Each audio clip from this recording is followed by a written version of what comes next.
PT Pertamina Patraniaga resmi menurunkan harga sejumlah BBM non-subsidi mulai 1 Juli 2026. Harga Pertamax Turbo turun menjadi Rp19.300 per liter. Pertamina Dex menjadi Rp21.150 per liter. Dex Lite turun menjadi Rp19.700 per liter. Sementara harga aftur domestik di Bandara Soekarno-Hatta menjadi Rp19.190 per liter sebelum pajak. Pertamina menyebut penyesuaian ini mengikuti perkembangan harga minyak dunia dan telah dikoordinasikan dengan pemerintah. Juru bicara Kementerian Luar Negeri Iran menegaskan tidak ada agenda pertemuan dengan Amerika Serikat dalam beberapa hari ke depan. Pernyataan ini disampaikan di tengah meningkatnya ketegangan antara kedua negara dan munculnya spekulasi mengenai kemungkinan dimulainya kembali dialog. Iran menegaskan, hingga saat ini belum ada jadwal maupun rencana resmi untuk melakukan perundingan dengan Amerika Serikat.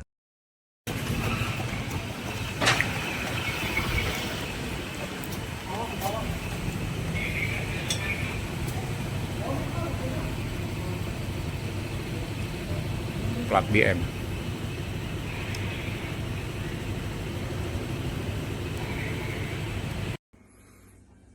Per malam ini Bupati dan Sekda Kuansing sudah menyerahkan diri.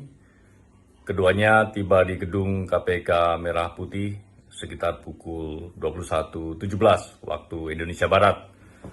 Saat ini keduanya langsung menjalani pemeriksaan secara intensif. Adapun dalam prosesnya, tim membawa yang bersangkutan dari Bandara Soekarno-Hatta menuju gedung KPK Merah Putih. Di tengah gencatan senjata, Israel kembali menyerang Lebanon Selatan. Serangan kali ini menghancurkan terowongan besar yang kerap digunakan oleh kelompok Hizbullah. Ledakan hebat terjadi di Lebanon Selatan setelah serangan Israel. Kali ini Israel mengklaim menghancurkan terowongan sepanjang 200 meter yang juga menjadi salah satu markas Hizbullah.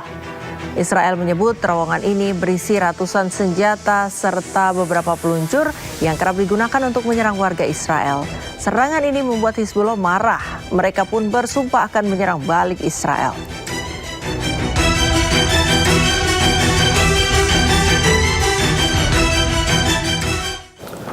Tidak peduli dengan perjanjian damai antara Amerika Serikat dan juga Iran. Serangan Israel kembali mengguncang jalur Gaza, menyebabkan sedikitnya 3 orang tewas.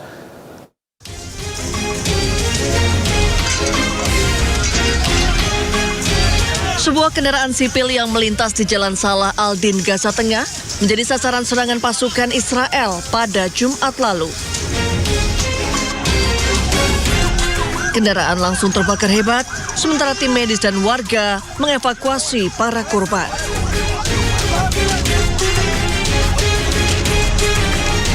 Dalam serangan drone yang menargetkan kendaraan warga ini, sedikitnya 3 warga Palestina tewas.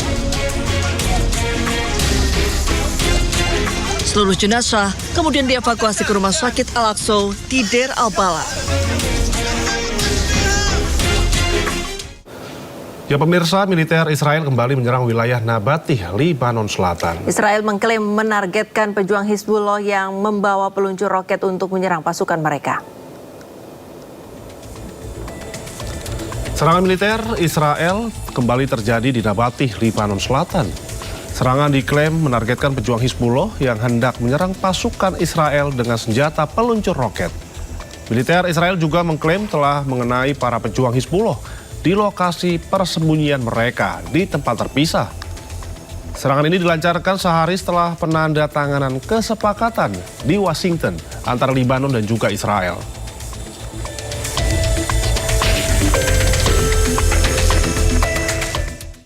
Ketegangan di wilayah perbatasan selatan Suriah meningkat drastis setelah pasukan Israel melakukan serangkaian infiltrasi dan juga serangan militer ke dalam desa-desa di Suriah.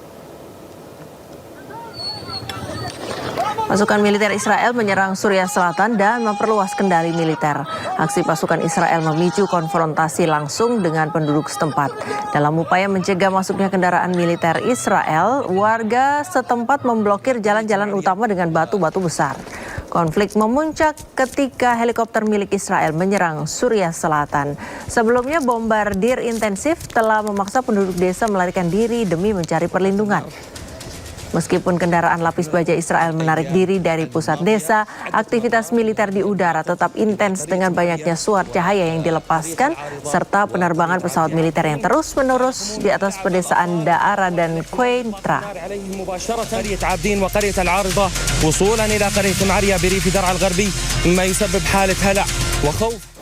Sementara itu pemirsa, sejumlah serangan teror terjadi di Tel Aviv. Ya, 2 ledakan mobil menewaskan 1 orang warga Israel. Ledakan mobil yang pertama terjadi di Jaffa. Ledakan ini membunuh seorang ayah dan melukai anaknya yang berusia 6 tahun. Ledakan mobil juga terjadi di Holon, namun belum ada informasi akan adanya korban di lokasi tersebut. Polisi Israel masih terus menyelidiki pelaku teror. Selain ledakan bom, rangkaian teror juga terjadi di Israel. Sekitar total 5 orang meninggal dalam rentetan teror di Israel.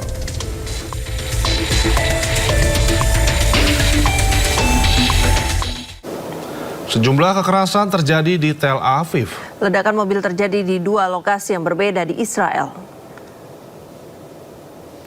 Setidaknya 5 orang dilaporkan tewas menyusul 2 insiden ledakan mobil. Yang pertama terjadi di Jaffa. Ledakan ini membunuh seorang ayah dan melukai anaknya yang berusia 6 tahun.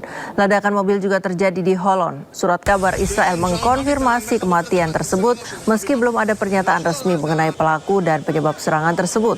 Polisi Israel masih terus menyelidiki pelaku teror. Selain ledakan bom, rangkaian teror juga terjadi di Israel.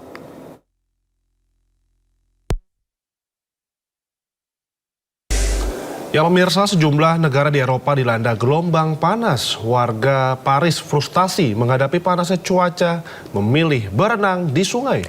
Sementara gelombang panas bahkan membuat lapisan jalur tram di Jerman meleleh.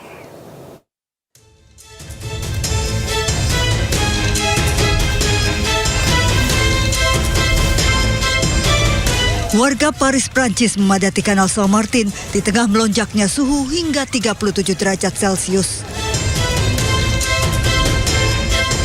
Warga sempat memadati kanal, berenang di air dan duduk di sepanjang tepi kanal untuk menurunkan suhu tubuh. Kericuhan terjadi di berbagai toko di Prancis. Warga berebut membeli kipas angin dan pendingin ruangan di tengah serangan gelombang panas ekstrim. Lebih dari separuh wilayah Prancis berstatus siaga dengan suhu melampaui 40 derajat Celcius.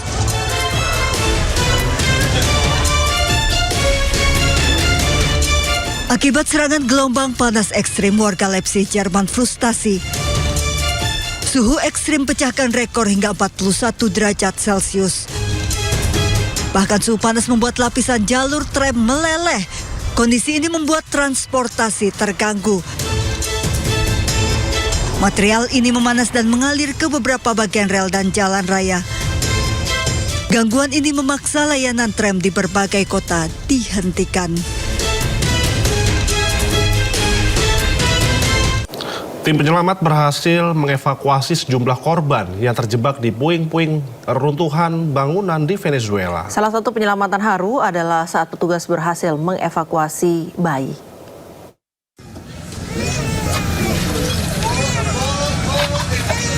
Tim pencarian dan penyelamatan AS berhasil menarik bayi berusia 9 bulan hidup-hidup dari reruntuhan bangunan yang runtuh di Venezuela pada hari Sabtu waktu setempat. Para penyelamat dengan hati-hati membawa bayi yang dibungkus selimut dari reruntuhan sebelum menyerahkan bayi dari satu anggota tim ke anggota tim lainnya. Bayi kemudian dibawa untuk mendapatkan perawatan medis sementara tim darurat terus mencari di dalam bangunan yang runtuh.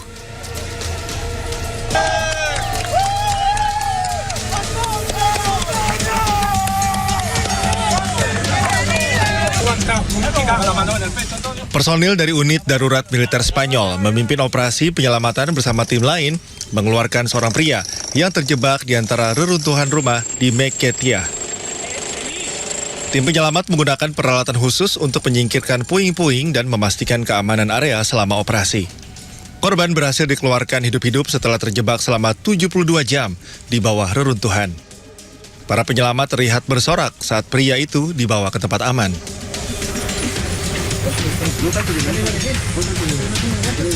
Tentara Meksiko berhasil menyelamatkan seorang anak laki-laki dalam kondisi hidup dari reruntuhan di La Guaira. Setelah 6 jam memotong beton, mendobrak titik akses, dan membersihkan puing-puing, sebuah regu dari batalion tangkap darurat berhasil membawanya keluar dalam kondisi hidup.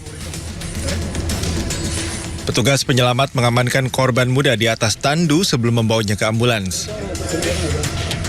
Menurut angka resmi Venezuela, gempa bumi pada 24 Juni telah menewaskan sedikitnya 1.430 orang dan melukai lebih dari 3.200 orang.